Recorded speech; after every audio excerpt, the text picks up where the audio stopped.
Hi there. I'm determined to get comfortable at this. Okay. I just listened to one of these that I recorded live this way, and it was okay. I'll probably put it up.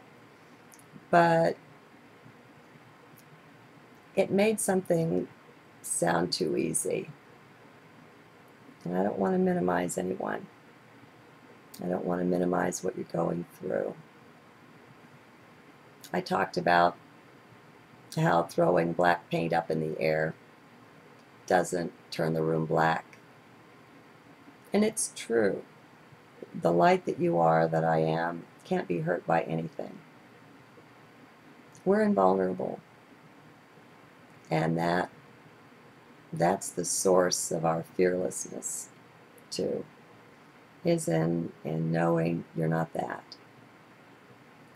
But the reality is that we're here.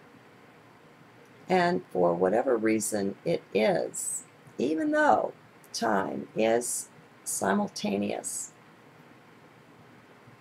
all there is now, as long as we occupy this dimension, it doesn't seem that way. And so we've got that to deal with. And so we're constantly dealing with seemings, things that aren't real, but they might as well be, because there they are in your face, right? And so things seem to be this way or that way. Maybe what it's all about is trying to disconnect us from the surface of things, because we don't find the deep inner meaning sitting there on the surface. We find that much deeper within us. We find it in heart, of course. But meanwhile, that heart resides in a body. Well, no. Heart is a word, okay? I don't mean the organ. I don't even know what I mean. I just know that there seems to be something congruent with, roughly, with the center of my chest that I call heart. I really can't say too much about it. But anyway, we still have consciousness here in 3D.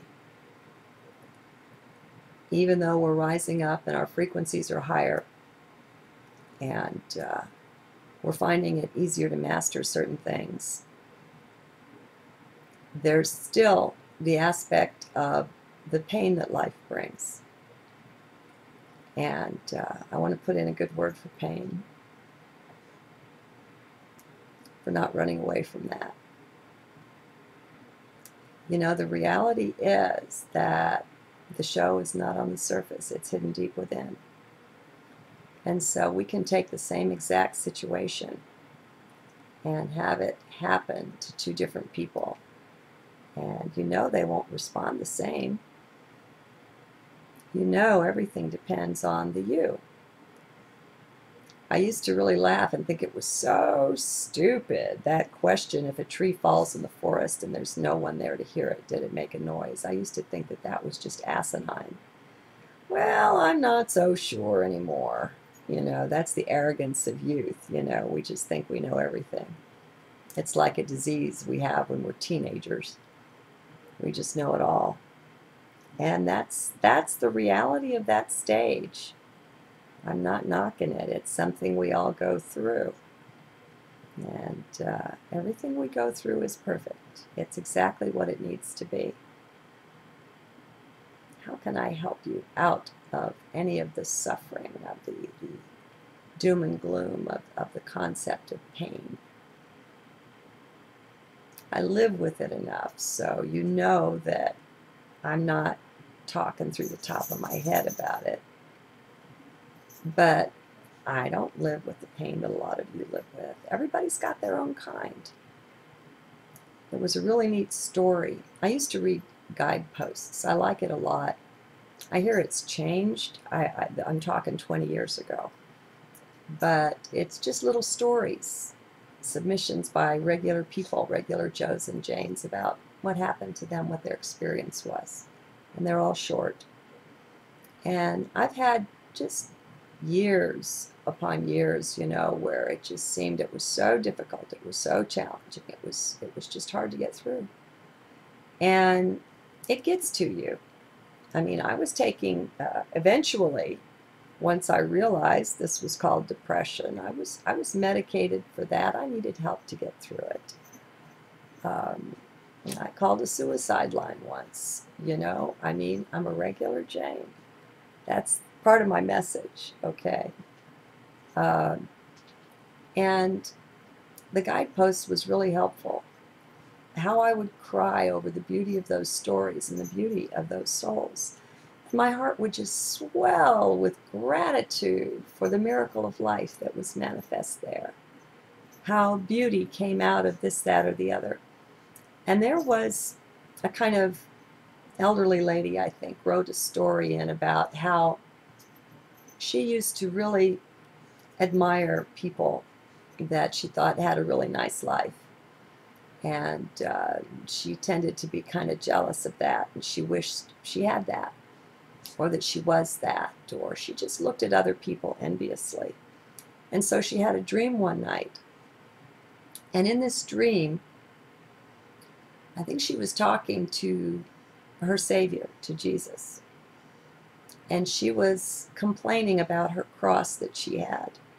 And she had a cross there, and how it was so heavy to bear, and it wasn't a really pretty one, you know. And there were others, and she was pointing them out that she thought were so much nicer, and she'd like one of those, thank you very much.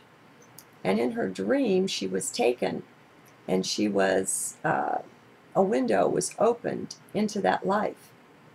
And she got to see just exactly what went along with this cross and that cross.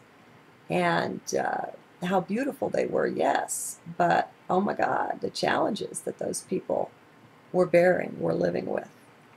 And she got scared away again and again and changed her mind. Oh, I guess I thought I wanted that one, but no thanks. Let's go look at this other one. And I guess maybe after half a dozen, she finally got it. And she was able to look back at all the different crosses that had seemed so pretty to her, that she had wanted them. But now her eyes were opened to a greater extent. And she looked at her own cross and she realized how perfect it was. It just couldn't be any better. It was ideal for her. Well, I think that really applies to our lives. That whatever it is, it's ideal and it's perfect. And I just wish I could share my vision of that, because it's from heart. There's such an appreciation for the beauty of each life, of each one. And you wouldn't be what you are if you hadn't taken every step that you've taken. Can you find one of those steps that was unnecessary to getting you where you are? You know, which one can you, what mile can you cut out from all the millions that you've journeyed and still manage to get yourself here? You can't do that. So, I don't know if this is helpful, but I thought I'd share it. Doing some work getting comfortable with the camera. Bye-bye.